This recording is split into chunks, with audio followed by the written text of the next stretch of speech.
Assalamualaikum warahmatullahi wabarakatuh. Perkenalkan, nama saya Rowena Julina Polio dari kelas HES 3B jurusan Hukum Ekonomi Syariah Fakultas Syariah.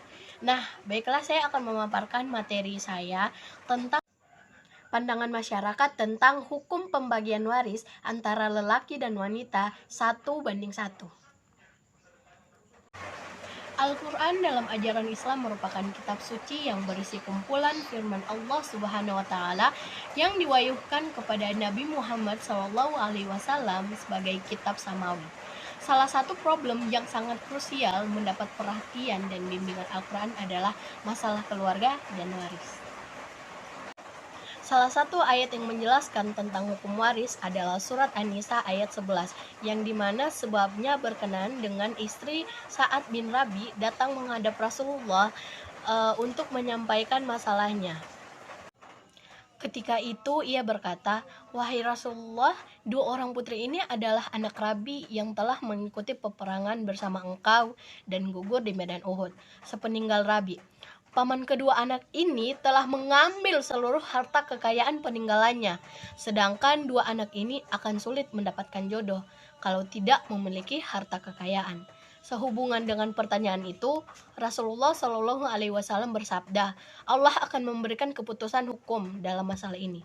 Kemudian Allah menurunkan ayat ke-11 sampai ayat ke-14 yang ditegaskan hukum warisan dalam Islam.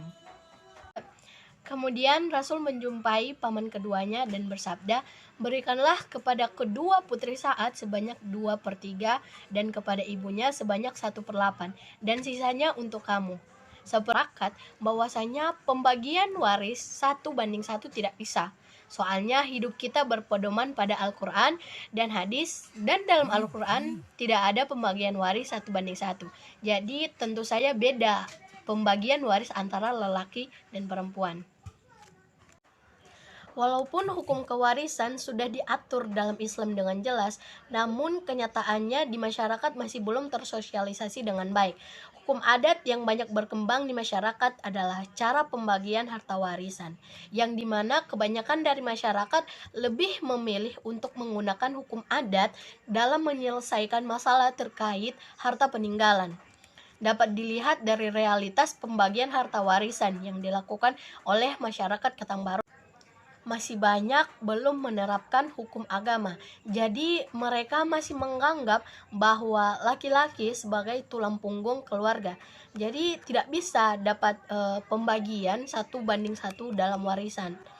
Adapun juga yang menganggap bahwa jika ada yang mewarisi harta kekayaan dengan sistem 1:1, maka hal itu berbicara tentang kesetaraan gender. Tapi permasalahan yang hadir di sini bukan hanya belum memahami tentang hukum agama, tapi ada pula yang masih memegang ego mereka masing-masing. Jadi dapat disimpulkan bahwa nilai dari hukum waris di Kelurahan Ketangbaru, tepatnya di tempat saya, terutama hukum waris 1:1 masih belum diterapkan. Sekian dari saya. Wassalamualaikum warahmatullahi wabarakatuh.